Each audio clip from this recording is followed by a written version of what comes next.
we're living in. Hey, I just wanted to start off with a little story that I read many years ago. It was an Asian myth. You know those Buddhist myths and everything, and they tell little stories to help people become better people? Well, this one here is based on a queen. And this one here I read and I really liked years ago, and I was like, yeah, I'm going to learn so much from it. But then over the years I really pondered it, and then I started to weigh the odds, and I'm like, well, I don't know if I really believe that the story is how it should be. So I'm going to tell the story and then I'll explain to you guys. Once upon a time there was this queen, and she had many villagers, and she loved her villagers. She loved her position. She was born into being a queen, obviously, like most royalty. And what happened was she would want to get out of the kingdom every day and go see the villagers. So she would get her carriage together, and she'd get all her people to get her ready with her finest jewelry and clothes, and then they would take her into the village, and she would wave to the people to let them know that she loves them, and they loved her, and then she'd go back home. So she did this ever since she was a little queen, princess, and then she became a queen, right? So she did this for many years. So then one day, her closest servant said, you know, I don't know anything special about this queen. She's just a queen. She was born into it. And I don't understand why all the villagers, all my friends and all my family look up to her, and she's just a regular person. So she's like, you know what, I'm going to see how nice she is. I'm going to test her and see what she's all about. So what did the woman do? She said, I'm going to show up for work late the next day. Okay, so she decides she's going to show up an hour late. And the queen's like, oh, why is she late? This has never happened. She worked for the queen for like 19 years. This has never happened. Wow, I hope she's okay. So now the queen is concerned. So she comes in and she says to the queen, hi, I'm here. And the queen says, well, where were you? Is everything okay? Are you all right? She goes, oh, yeah, you know, I just decided to stay home a little late this morning. I woke up late and wanted to, you know, just do a few things around the house. So let's get you ready now. And the queen's like, well, you're not supposed to do that. Like, you're supposed to be here on time. I pay you for that. So, yeah, let's get going. So, of course, she was like the queen's stylist. Okay, got the queen together and everything. So without her, the queen doesn't get ready to go. So then she gets the queen ready, and they go to town and everything. The queen waves to the villagers and get back home. So the next morning, the woman says, you know what? The queen didn't react that bad. Let me take a little extra time off. So what does she do? She decides to take the whole morning off. And she shows up at 12 o'clock in the afternoon, lunchtime. The queen usually goes out early morning. So it's lunchtime, and she shows up, and the queen says, is everything all right? Like, where were you? And she's like, oh, you know, I really slept in this time a little too late, and I got up, and I didn't even realize the time, and I decided that, I'll just come in the afternoon. And the queen was like, I don't think so. I pay you to be here on time. You better be here on time. I don't like the way you're going on. Now get me ready right now and take me out to see my people. And the woman was like, oh, okay. She got a little rise out of the queen, so the queen's not so nice now. So she takes the queen out to the village, and now the queen goes from yelling at her to all of a sudden being happy in the carriage and smiling to all her villagers. And the woman says, this queen is nuts. One minute she's yelling at me, and the next minute she's in the village waving to all the people pretending she's nice. Okay? So then all of a sudden, the next day comes. The woman does not show up at all. Not at all. So then the next day she shows up for work on time, even earlier than usual. And the queen says to her, where were you yesterday? Now remember, we're going back years before this, before there were cell phones. Phones ringing. Before there were cell phones, before there was any, you know, communication like that. So they had no clue where she was or anything of that nature. So when she shows up, the queen says, okay, I know something must have happened now because you didn't show up all day. Are you okay? The woman says, you know, I just decided to take the day off with my family, and, you know, just decided to, just relax for the day. The woman says, you get a weekend off every single week. You're home with your family on weekends. I pay you to be here, and you have the nerve not to show up? The queen picked something up and whipped against the wall and said, get out of my castle, and don't you come back, and if you come back, you will be banished from the kingdom. Well, this lady left, and she went into the village and she told everyone that all she did was take a day off. In 19 years that she worked for this queen, all she did was take a day off to spend it with her family, and the queen fired her and threw something at her. The queen threw it at the wall. Not that I'm upholding violence, but the queen did not throw it at her. The queen was showing her frustration. Now, what happened was all the villagers turned against the queen, and they said, this is a mean woman. How dare this woman do this? But nobody else knew that this woman had to go through this for so many days, be tested and over again. And then what happened was, what? The queen freaks out. So the queen had a boiling point. Now, all of a sudden, the queen now has to make it up to the villagers. But the queen can't go out and say, this is what happened, guys, right? The queen has to just apologize to her people for being so unruly. So the lesson in it was, never lose your temper, and no matter what situation you are in, always remain calm, because you never know what's going to happen. Now, I really liked hearing that when I was like a few years ago, about 10 years ago and stuff like that. I was like, I like that. That really teaches me, don't lose your calm, Cerise. You know, when you're out and about and someone annoys you, just smile and keep it moving, because it's not your life or your death, or, you know, it really has nothing to do with anything. You just got to keep it moving. But what happened was, I pondered it, and I thought, no, nice people have boiling points too, and I think it's important for us to have a boiling point. I think it's important for us to be able to come out and speak our minds at times, all the time. And the reason why I bring this up, Autumn looks at me and Autumn's like, since when do you close your mouth, Cerise? No, I know, I'm always, but no, there's times where I'm pretty calm, right? I'm just like the rest. I'm not here judging. There's times when I'm a good girl, you know. But that queen was provoked. Yeah, the queen was provoked. Yeah. Right? And sometimes I don't need to be. But we all know we provoked sometimes. Yeah, she was provoked, yes. So I guess the thing is that you have to learn to keep, like you said, keep your cool.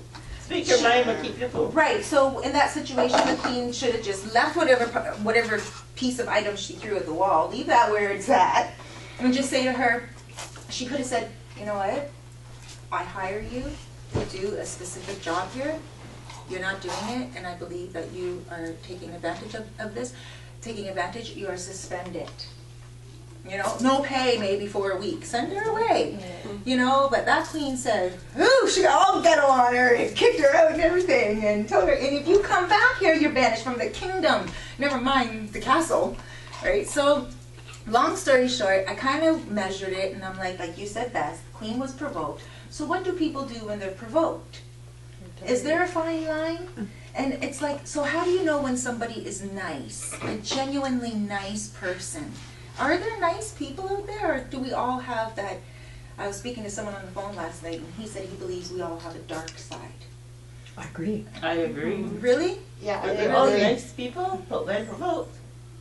Oh yeah. That dark side comes out. That's right. Those Because native you keep it out here. that native saying that you have two wolves, and whatever you feed comes out. So do we feed that? Right. Sure. Right. And I've always, sorry? I believe, well, I wouldn't say too much of a dark side. I believe that there is a break-in point, but there's a way of also expressing it in a way that's not so dark, right? So there is genuinely nice people, because it also depends on how they handle the situation of being provoked. Oh, I'm freaking out. Nice, no, Okay, no. well, no. I do believe, I feel where you're coming from as well. Yeah. So when he said this to me last night, I thought to myself, okay, yes, there is a dark side in everyone, and it can come out, but we have to be very conscious of keeping it at bay. And how do we do this? By living in light. Because God says He is light, and where there is light, there is no dark.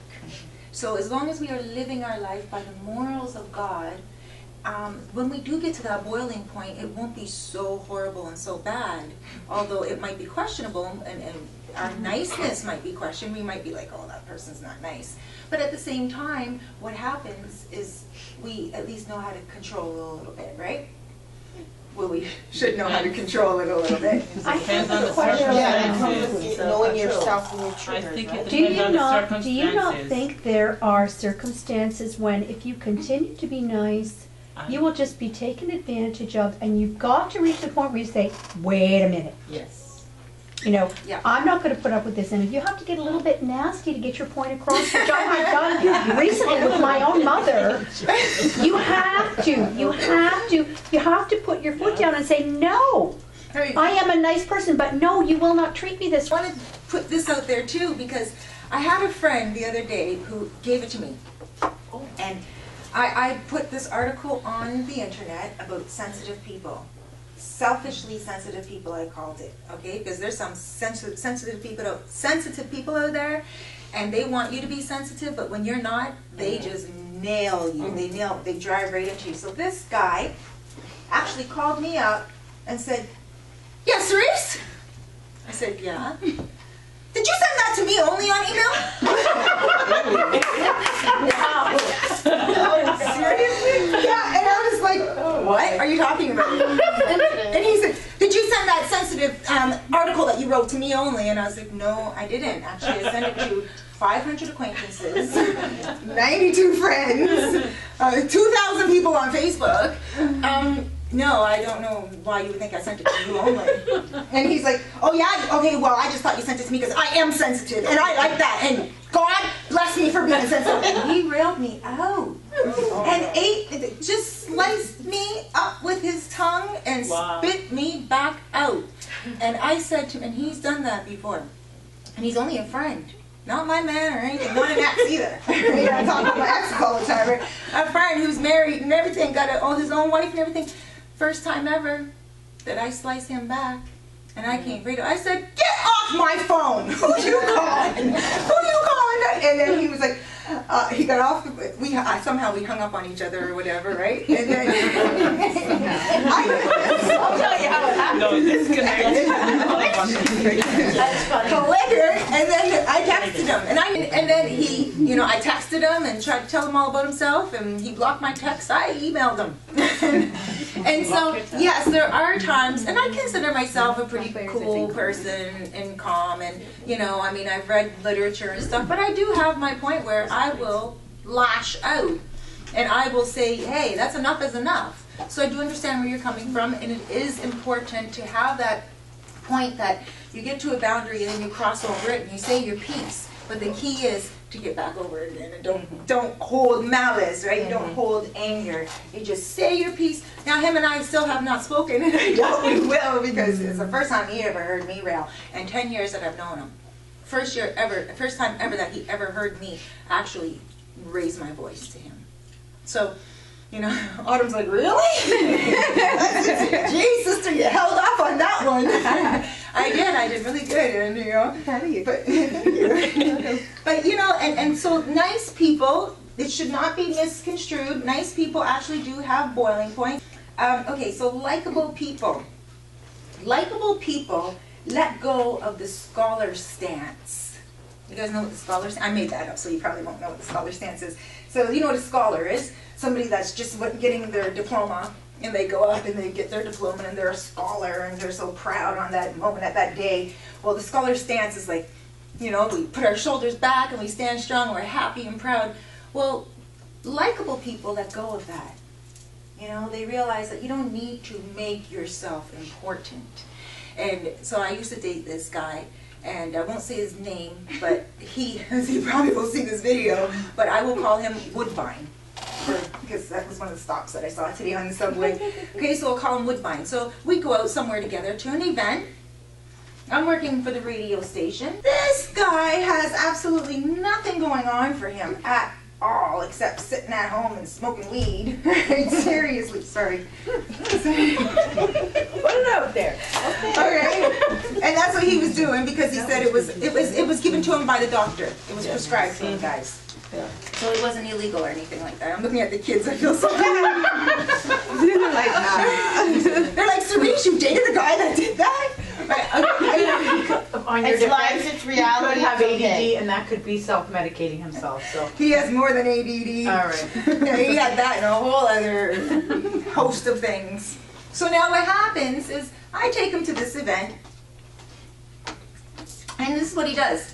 He goes up to everyone, he says, "Hello, my name is Woodbine." And I'm like, what the heck? He's going up to the important people more important than him and acting like, "Hello, my name," and they look at him and they're like, they're like, "Who's Woodbine? Where are you from?" And he doesn't take any business card, and he doesn't look like he's a businessman. They're like, "Hi, nice to meet you.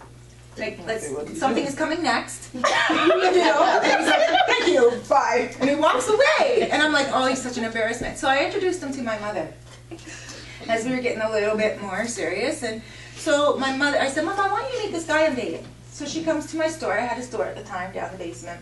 And she comes and she meets him, and he goes up to her, he's like, "Hi, I heard a lot about you, my name is Woodbine." And he shakes her hand, and she shakes his hand, and she looks at me, and she shakes his hand. And then she says, after he leaves for a moment, she says, "Cerise, he's crazy." And I said, "Mom, don't say that about my boyfriend." "I'm sorry, but he's crazy." Wasn't out there. Right, didn't even give enough time for him to go too far. And I said, "He might hear that." "I don't care, he needs to know it." And Mommy's not like that, is she? Well, she is. Now she's been like that since the aneurysm. She's been very outspoken. Okay, well, we're going back 10 years ago. Almost. Yeah, she wasn't like that very then, no. Quiet. And, For you to be in the basement, it was 10 years ago. Yeah, that's right, exactly. And so she was like on it, and I was like, "Mom, just leave it alone, leave it alone." And, and he would, every time after that, "You're not still dating that guy, are you?"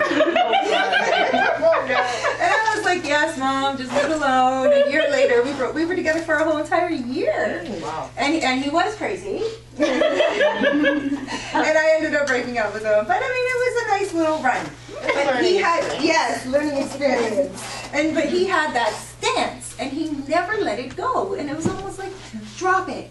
Likeable people know how to drop that. They don't have to go around people like this because that doesn't make them important. What makes them important is being able to, hey, look rested. What's the most, I guess, impressive thing is when somebody is important. And I use that word lightly because we're all important. How about confident? Confident is good, but confidence is not, No. confidence is, "Hi, how are you?" It's knowing how to speak. It's knowing how to shake someone's hand. Exactly. And you shake their hand with, like, not like this, but like that. And, actually handshakes are so important that I taught my son how to shake hands when he was very young. And I say, shake my hand, Tyree. No, like man, do it like man, with power, be firm. And he's like, "Mom, you're teaching me this and I'm not even a man yet." And then I took him to Flow Radio, to the studio, and there was a politician there. See, since I got hit, I can't remember his name. David. There was a guy named David? David Miller. David Miller. So, and he was in 9 years ago? Yeah.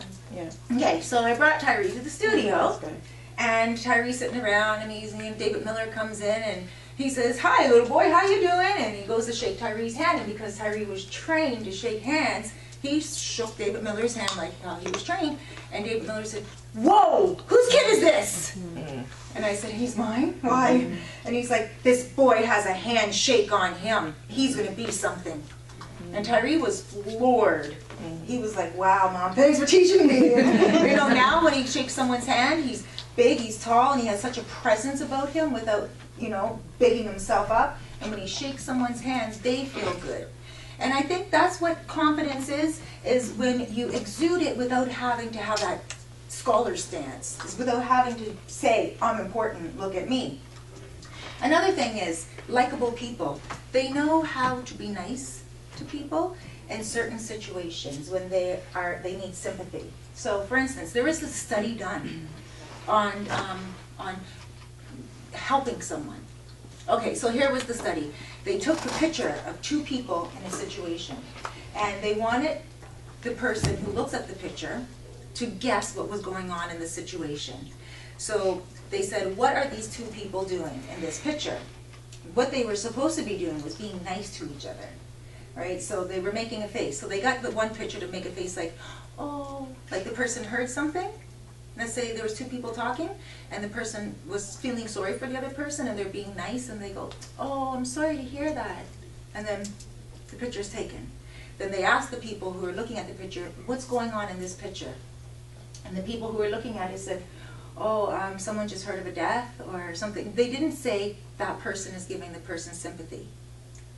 So the other picture of the person was like, and then they were like, it looks like the person has gas. And then there was so many different other things, and they didn't guess it at all. But yet, in the picture where somebody was touching the other person on the shoulder, just touching them like that, they guess it off the bat.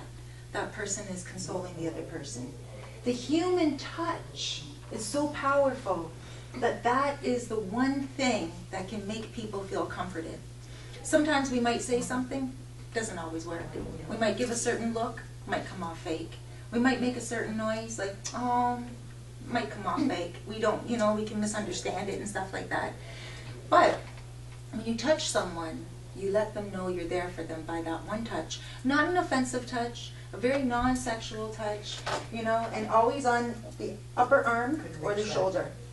The worst thing is, one time I was like just talking to this gentleman about, something was going on. We were all at physio because I had just gotten hit by the car and everything, and I was talking to him about my healing. And he reached over and he touched me on my knee and he said, I hope that works for you. And I wanted to, look, buddy, get your hand off my knee. So that is offensive. That is, I felt like he was taking advantage of my vulnerability. But really, at the end of the day, I saw him do that to a lot of people. He just kind of touched ladies on the knees because he thought that was the more feminine place to touch them. And a guy, he'd touch on the shoulder, like anybody. And so, but you don't touch someone on the knee necessarily. You always just touch them on the arm, upper arm, shoulder area, and give them a little tap. You don't even have to squeeze them. So let's all take a moment right now and touch the person beside you. Just on the shoulder, just a little tap.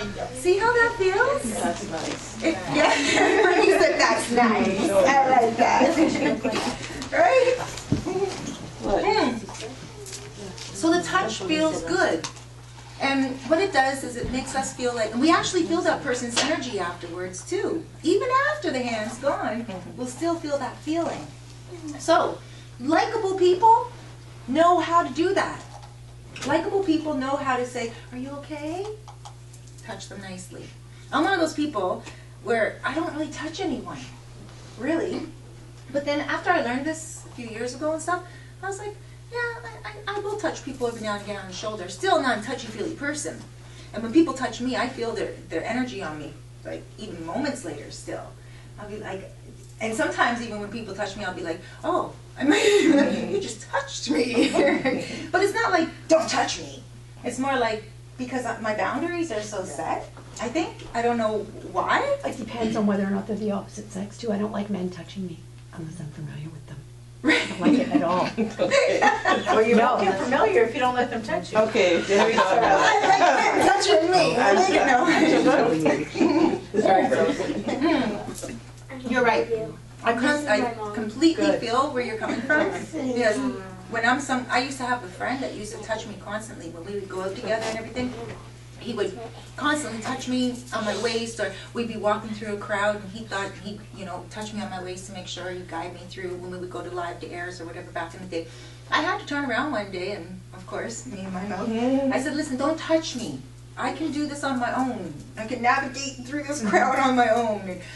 But that was a different story. He was taking advantage, and he wasn't only doing it to me, he was doing it to a bunch of my girlfriends. He was the only guy that would come hang around us and everything. And he was a lonely dude, but I'm going to have to edit this out of the video. Exactly who he is, and I don't want to make him feel bad.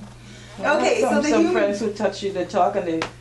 But that's, I think Yes. Oh, my dad used to. I was just going to say that. I can't Right. do that one. Yeah. Brazilian trait. What's a European trait too? What? European, yeah. We Oh, do that. yes. European, we touch you. And talk to your hand. If we like it. The funny thing is, careful you. The funny thing is, they did studies. The studies they did, in Europe, they have a less depression rate because they feel that it's because people touch each other more. Yeah, in Europe, lower depression rate. And in America, and of course Canada as well, we are very standoffish. We don't really, there's so many boundaries. Yeah, don't touch. We're also disconnected Yeah, because we're afraid. right. But when But the people human touch is so touch, they important. automatically become closer. And that's one thing that I am working on with myself. Like being touched. I just don't. I was gonna say one of the reasons is because it's the law. Yeah. Yeah. The sexual Yeah. harassment or sexual. Yeah. What is it called? Sexual assault. Sexual harassment. Harassment. Okay. Yes, exactly. That's why a lot of people they back off. And also another thing too, like, I mean, I don't want to stray off topic. Stars changed the whole world, because even at church now, when I go to Catholic church, even now when it comes, peace be with you, we don't touch People hands don't shake anymore. hands It's anymore. a peace sign or not. Stars as in, you mean celebrities? No, SARS. Remember that? Oh, SARS. That changed everybody, and like that connection. That's true, they don't do that at church. Really? You do this? Oh, you had your. That's exactly what it is. When you want to let somebody know that you're feeling for them, and you know, it's a little bit of an awkward situation. Sometimes you don't even have to speak, you just have to let them know, I'm here for you if you need me. Another thing that likable people do is they know how to draw conversation from others. I am one of those people, and sometimes back in the day, I remember there was this guy who was just a generally quiet person. And I was drawing all kinds of conversation out of him. And he looked at me and he said, "You don't stop talking, do you?" and then Tyree's girlfriend's dad, he doesn't talk to anyone. So Tyree said to me before we went there for Thanksgiving dinner, he was like, "Okay, just know that he doesn't talk to anyone, so don't take it personal or anything." And I was like, "Okay."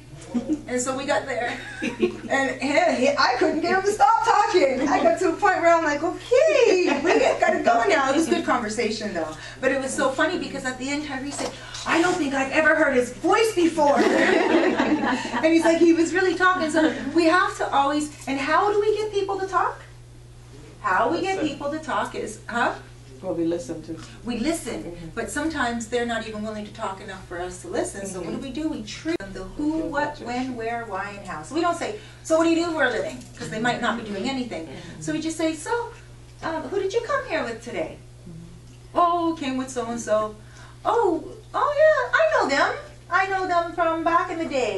"And how long have you known them for? You known them for a while or whatever?" And, "Yeah, I've known them for a few years." "And do you come here often?" "No, my first time." "So how do you like it?" Or, "You come here often?" "Yeah, I come here often." "Oh, really? That's nice. What do you like about the place?" So you feed them question after question, and not intrusive questions, because some people just don't like to be questioned if they're generally quiet. However, if you tap into them, where you are asking them questions where it's like they don't mind, then all of a sudden they become a conversationalist. They start talking, they really, really do, and it's because they're talking about something that is interesting them. So likable people know how to draw conversation out of people in the most interesting ways. They also know how to keep things real. Likable people, they know how to keep things real, meaning, okay, like for instance, Jen today, she said to me, we were in the kitchen, and if anyone needs anything out of the kitchen, please feel free to ask Jen or myself. Because Jen knows her way around in there. But, so Jen says to me, "Cerise, have you ever heard of black kale?" And I was like, "No, I haven't actually. Like, and you know, I've heard of kale." But the thing was, I didn't hear black at first. Now, if I heard kale, because I'm very familiar with kale. And so when she said, "Have you heard of black kale?" I said, "Yeah." And I said, "Oh no, I haven't." But there are people, but likable people actually are willing to make themselves vulnerable and say, "I have no clue what you're talking about. Tell me about it. Explain to me. Let me know more about it." And they really enjoy being taught about it, but the other person, it gives them a chance to feel empowered. Not only that, what we do is we actually get to a point where we can admit our own lack of knowledge, learn something, empower someone else, and then all of a sudden it's like, hey, we're keeping it real. We are really at a position where we're able to show people that we're normal, we're likable, we're nice. We don't know everything. Because, you know, when you think of it, a know-it-all is usually somebody where people are like, oh, they're just a know-it-all. You know, it's almost like, oh, who wants to deal with them kind of thing. So the last point, the last 2 points, okay. they keep networking at bay. Remember last week when I told you guys that when I go to an event, the last thing I'll do is pull out a business card, even if it's a networking event. I don't go out often, but if I do go somewhere, I'll just go and sit beside the person that's kind of quiet, doing their own thing, and I'll ask them about what they do. And I'll take their business card because I don't necessarily know what they're doing, and we might be able to network, and then I can take their business card. I find one of the most disturbing things, okay, and I'm going to say this, and I know the person's going to be watching the video, but I'm sorry, is when somebody contacts you out of the blue, and they give you like a great compliment, and it's really, really cool, and then all of a sudden they start networking on you. That's it. When you know, for instance, when you're doing business, for you, for instance, and you're out somewhere and you're talking to someone, and you know, the worst thing is to do it like this. Of course, you're going to have to hand out your card because you're growing your business. But the worst thing is to say, "Hi, how are you? Oh yeah, so how's your day going?"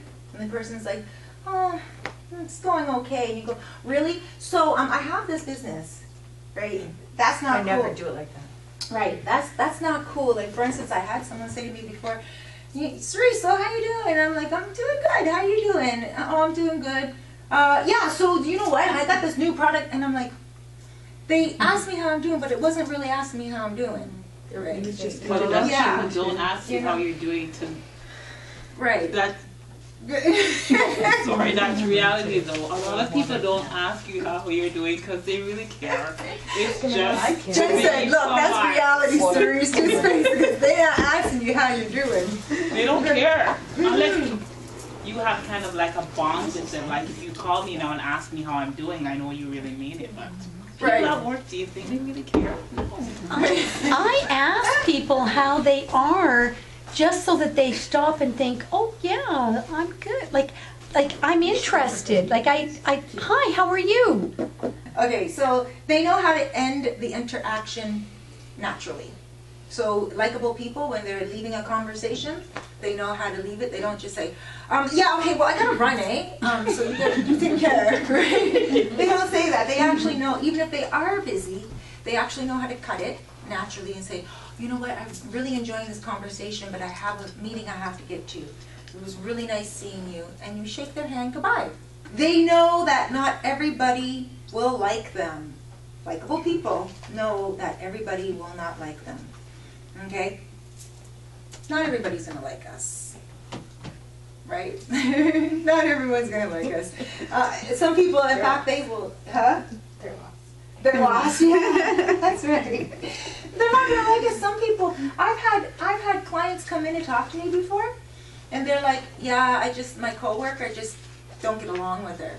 And I'm like, "Why?" "I just don't like her." "Why don't you like her?" "I don't know, there's just something about her." The girl didn't do anything to the other girl, not a thing. It's just, "I don't like the way she talks. I just don't like her." And it's like, wow, sometimes we don't even have to do anything to someone for them not to like us. They just don't like us. Sometimes they're jealous. Sometimes envy. Maybe they don't like envy because everybody likes you. Yes, that's right. Exactly. Everybody else likes you, so they're like, "Huh, I don't like her." I was watching a TV show with my little sister, and everybody likes someone, and then one guy's like, everybody likes him, and nobody likes me. I'm not gonna like him. Oh, so envy. Yes, thank you for that. Yes. That's what I noticed as a big It one. always happens to me at school. This girl. That same R girl, right? We won't say her name, but her name starts with an R. Yeah. Mm-hmm. And because you have your friends and you're sociable and you're doing your thing and you're laughing and carrying on, she looks at you and she says, "I don't want Shanice to be happy, so I'm going to give her a miserable time." And she always thinks that I'm the rude one. She thinks you're rude? She I calls just- you rude? No, I just get mad like when she does that to me. The breaking point. She always Don't worry So about it. yeah, that's your boiling point. Nice people have boundaries too. What were you saying? But you do let her have it, like you do let her know that you don't like it. Yeah. Okay. I told her that before. You told me that before? No, I told her that, and I told her like twice, but she keeps on doing it. Would you? It used to really bother me when people didn't like me. And I thought there was something wrong with me. And then finally I got to the point where I realized there's some people that I don't like, not many, because I usually like everybody, but there's some people, you look at them and like the doctor in my mom's nursing home, I look at him and I can't. There's nothing there, right? And no matter what I did, and it's not his fault, and it's not my fault, that's just the way it is. So there's no point if somebody doesn't like It's you. not his fault. Don't like getting upset. Some people just, you look at them and you there's nothing there. You just don't like it. She said right out too. Like the doctor in my mom's home. And we're gonna edit. No. That's okay. We didn't say the home. But I'm gonna leave that one up there. Because that was a good piece of advice there, right? And I'm trying to think of someone that I don't like. Sometimes you don't like people because they remind you of a situation or something that happened. Right. It triggers, like you could just look at someone and they trigger something. True. So it might not be necessarily that person. It could be something that reminds you of A time or a place in the past, or right.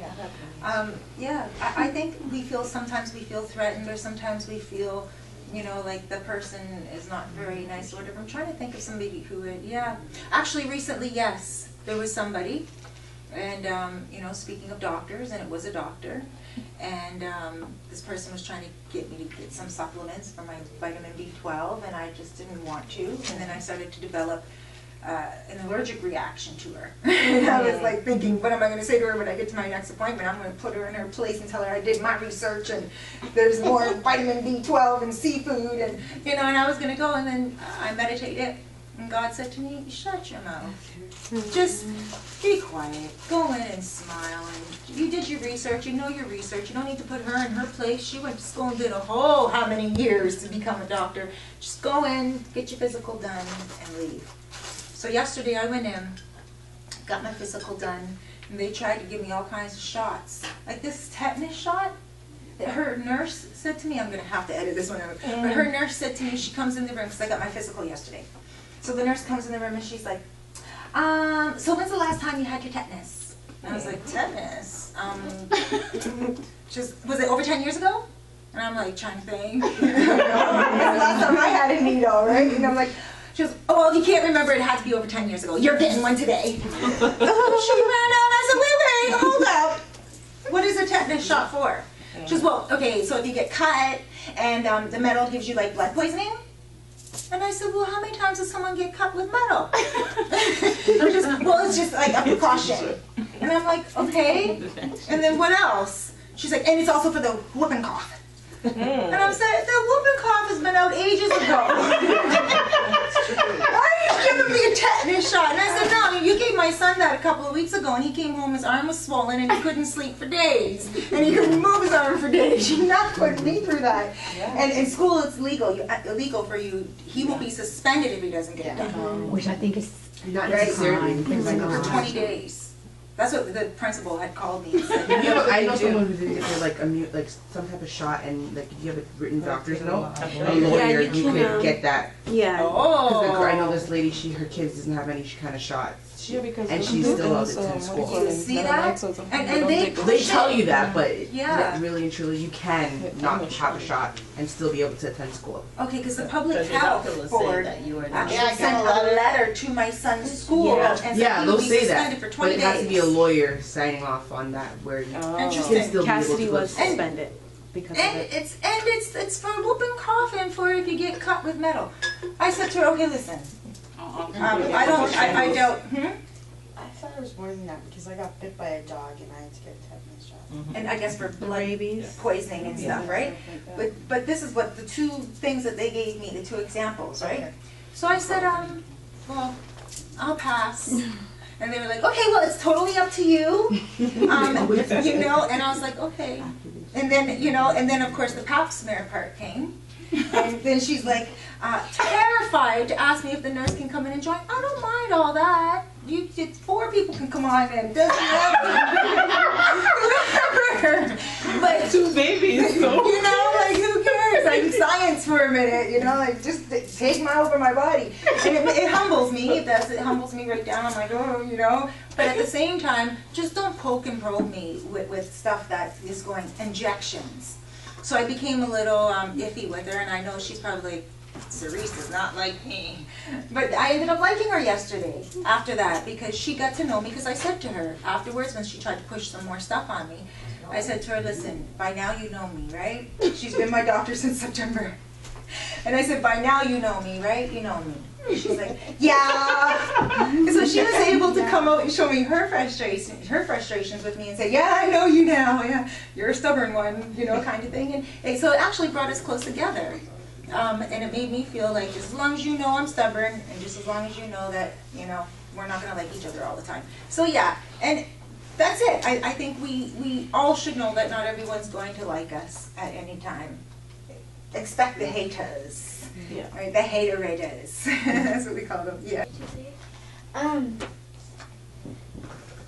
If you don't like somebody, should you like still be nice to them? Very good question. Who asked you? Asked your mom that question? And what did your mom say? Yes. She did. Of course. Bernice, you should know we don't have to be nice. Yes, your mom. She asked me that in front of the child.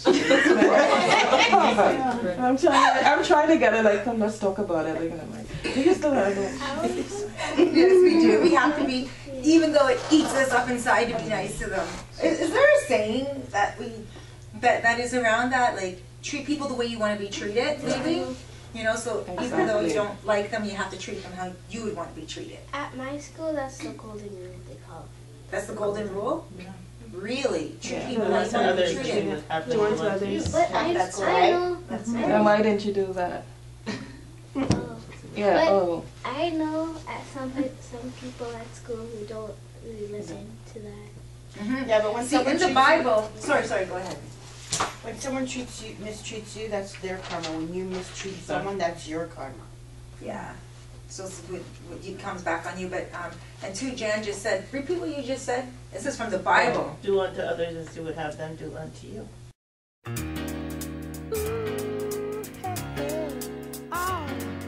What we're living in.